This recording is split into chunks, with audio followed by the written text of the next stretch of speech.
My mom laughed when I said I was moving out. "You'll be back in weeks, broke," she said. I just smiled and packed. Now she keeps begging me to come home. "You'll be back in weeks, broke," she scoffed, waving one hand dismissively like she was brushing away a piece of lint. My mother stood in the kitchen doorway, arms crossed, her expression a cocktail of amusement and disdain. I was zipping up the last of my duffel bags. I didn't say a word. Just smiled. A real one this time, tight-lipped, tired but real. She wasn't used to that. I think the silence unnerved her more than if I'd shouted. Normally I'd argue, defend myself, try to prove something. That day, I was done trying. She didn't know it yet, but she'd already lost. Not because I had a place to go or a job lined up, I didn't. But because I had finally stopped believing her voice was the only truth. She always saw herself as the queen of the household.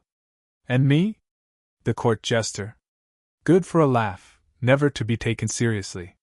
"You can't even manage your own laundry, how are you going to pay rent? You'll quit like you always do. You're just not cut out for life on your own." I heard those lines and variations for as long as I could remember.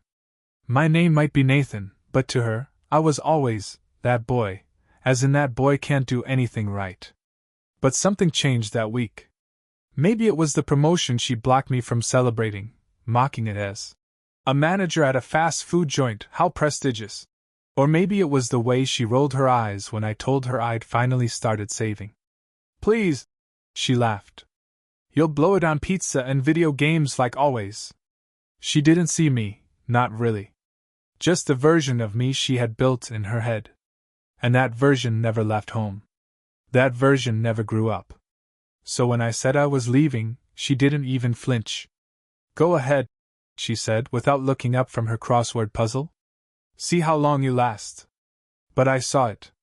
That flicker of fear in her eyes as I closed the door behind me. I think that's when she realized I wasn't coming back. The first night out, I slept on an air mattress in a tiny, shared apartment with two guys I barely knew, Matt and Julian. Craigslist strangers who needed a third to make rent. The walls were thin, the heater barely worked, and the shower made a sound like it was being strangled. But it was mine. I got a job at a gas station on the edge of town. Midnight to 8 a.m. paid just enough to cover rent, barely enough for groceries. I lived off ramen, peanut butter, and free shift coffee. My hands smelled like gasoline half the time, and I got more familiar with mop buckets than I ever wanted to be. The customers were a mix of kind insomniacs, and those who'd forgotten what kindness looked like. And every time I hit a low, whether it was a bounce check, or waking up freezing because the heat cut out again, I heard her voice in my head, "You'll be back in weeks, broke." I hated how much space she still took up in my mind. But I didn't call.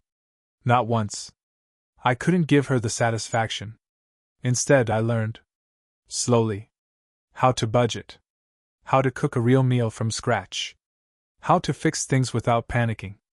I watched YouTube videos on changing oil, patching drywall, balancing a budget. My confidence didn't show up all at once. It crept in, quietly, every time I faced something hard and didn't fall apart.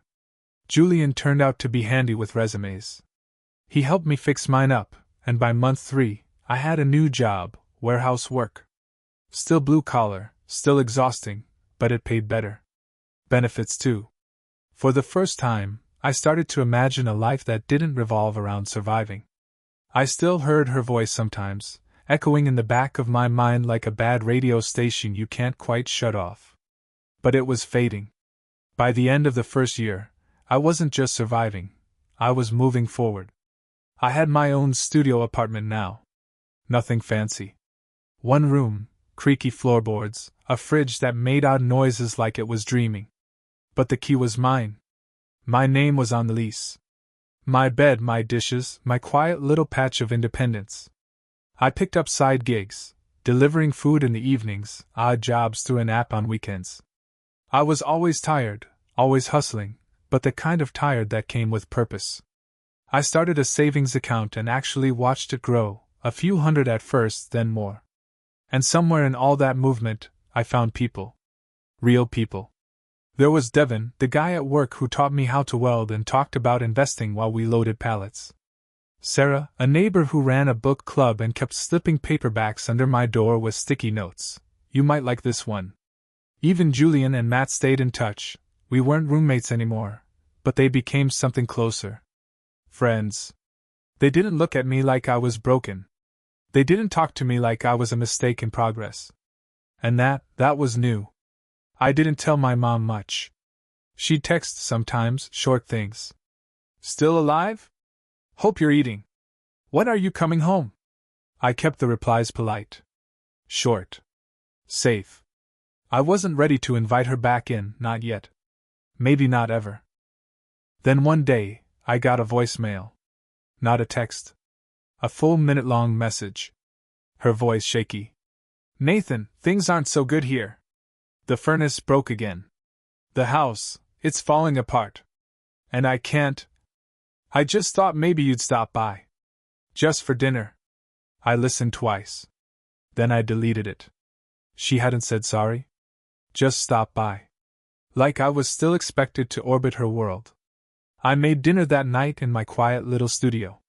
Ate at my own table, under my own roof. No judgment, no sarcasm. Just peace. Winter came hard that year. I remember because the pipes in my building froze and I spent 2 nights brushing my teeth with bottled water and boiling pots on the stove just to wash dishes. It was miserable. But I didn't crumble. That was the difference. One evening, I checked my phone during a break at work and saw a text from her. Just one line. I need you to come home. No context. No explanation. But I could tell something had shifted. I didn't respond. Not because I didn't care. Because I knew what that line really meant. It wasn't, I miss you. Or, I'm proud of you. It was, I'm drowning and you still owe me. A week later, another message. The electricity got shut off. I don't know what to do. That one sat heavy in my chest. The house I grew up in, cold and dark. I pictured her sitting in the living room, bundled in sweaters, probably still too proud to light a candle unless someone else gave it to her. Still, I didn't go back. I wired her enough money to get the lights back on. Nothing more. No calls. No offer to visit. Just the bare minimum, like she used to give me. And that's when the messages started getting longer. I know I wasn't easy on you. You always had such a sensitive heart, I didn't know how to handle that. Maybe I pushed too hard. Each one felt like a chisel tapping against a wall she'd built herself, tiny cracks forming. But I'd lived too long under her ceiling to be fooled by a few splinters. She wasn't rebuilding. She was retreating. Then she asked the question I never thought I'd hear. Would you move back in? Just for a while?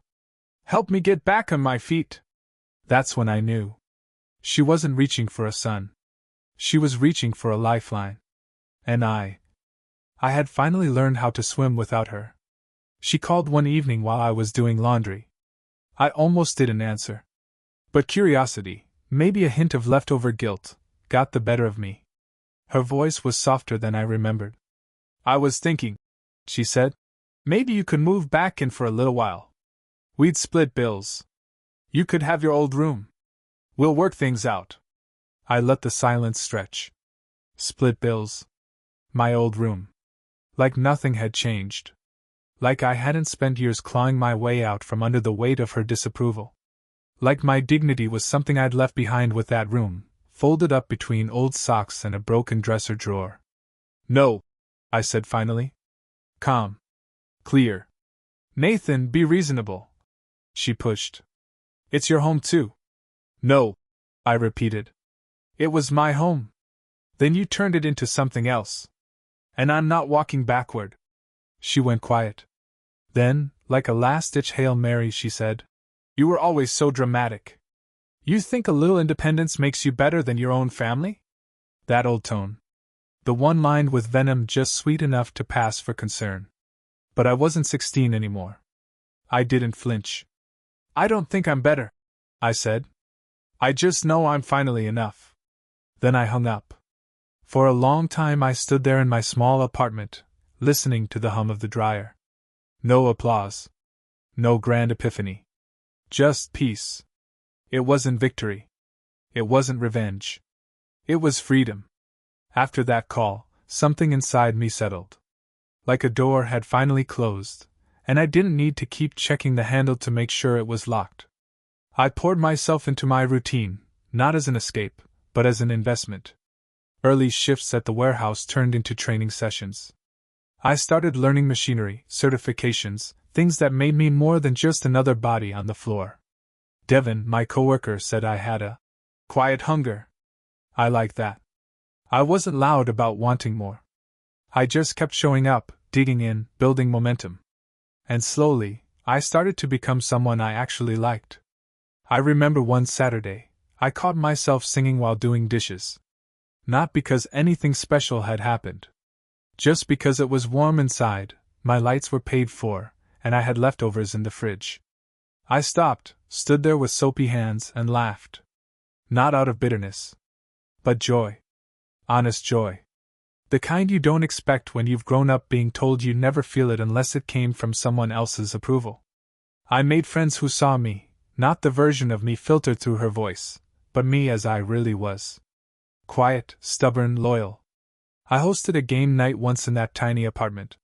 6 people crammed into a space meant for 2. We ate frozen pizza, spilled soda, and laughed until our sides hurt. No one judged me for my second-hand couch or chipped mugs. And I didn't apologize for them. That was the first time I realized I was building a family. Not by blood, but by choice. And then, just as the foundation of this new life was becoming solid, she called again. This time, it wasn't veiled. Her voice cracked halfway through the first sentence. I'm behind on the mortgage. The roof's leaking. I don't know what to do. I listened. Not with anger. Not with pity. Just with a clear heart. I can't help you, Mom, I said gently. There was a pause. You mean you won't? No, I said. I mean I can't. Not in the way you want. You're asking me to undo years of growth so you can delay your own reckoning. I can't do that for you. I expected yelling. Guilt. The greatest hits. But all I got was silence. Then, so that's it, huh? After everything I've done for you. I wanted to say what exactly? Wanted to list every dismissal, every insult wrapped in concern, every time she'd chosen pride over love. But I didn't. Instead, I said, that's exactly why. And I hung up. I didn't cry. I didn't feel triumphant. I just looked around my little apartment, the plants I'd kept alive, the photos taped to the fridge, the laundry folded neatly on the bed, and I realized something simple but profound. I was home. Not because of the walls around me, but because of the peace within me. A month passed. Then 2. Her messages slowed down, not because things had improved, but because pride has a shelf life. She wanted help, but not enough to beg with humility. The last message I got from her was a screenshot of a GoFundMe page she'd started. The title? Help Save My Family Home. I stared at it for a long time. The photo she used was years old, back when the house still had that fresh paint, when the lawn wasn't overgrown, when I still lived there. She knew exactly what she was doing.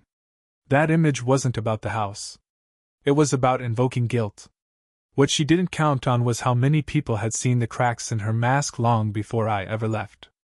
The fundraiser stalled. A few $100 from distant relatives, 1 or 2 old church friends. But nothing close to what she needed. The last comment under the campaign read, "Didn't your son move out? Why not ask him?" She took it down the next day.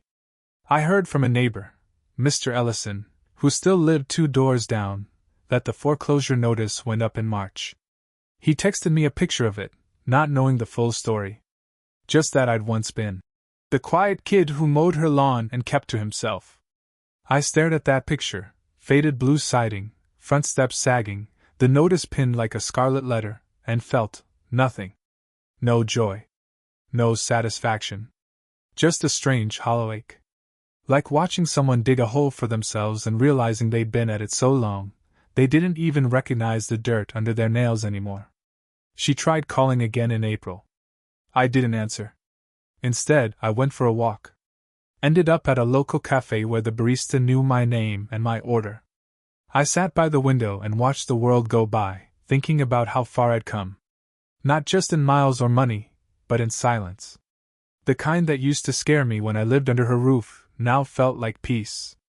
When I got back home, I pulled out the one box I'd taken with me the day I left. Inside were old photos, me as a kid in crooked Halloween costumes, report cards she never praised, and one letter. Handwritten. From my high school English teacher, Mrs. Logan. Nathan. You are thoughtful, brave, and capable of more than you know. Don't let the loud voices in your life drown out your own. Keep going. Mrs. L. I'd kept that letter tucked between old notebooks for years. That night, I read it again and realized she'd seen something in me my own mother never had. Or maybe she had seen it, and that was the problem. Maybe she knew I could leave. That I would. That I'd build something without her, and that scared her more than anything. Because if I could survive, and thrive, without her control, then what power did she really have? The last time I saw her was by accident. Late summer.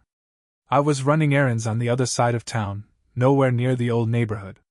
I had just come out of a hardware store, a bag of light bulbs and wood glue in hand, when I spotted her. She was stepping out of a rusted sedan, same expression she always wore when she thought someone owed her something. Her shoulders were hunched differently now, though. Like the weight of her pride had started to crush her. She didn't see me. And I didn't approach. I just watched her for a moment, standing under the glare of the sun, fumbling with her purse as if the world had wronged her by making her dig for her keys. Her hair had thinned. She looked smaller. Older. Or maybe just more human. I could have called out. Could have offered some kind of peace treaty. But what would that have changed?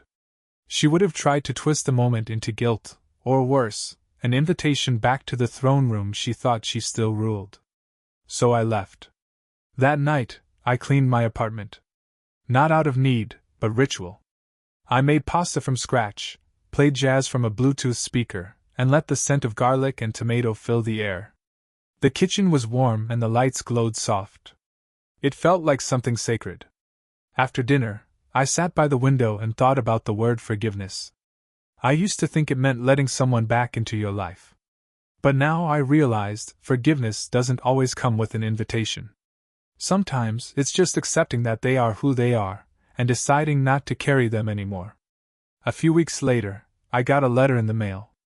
No return address, but the handwriting was unmistakable. It was short.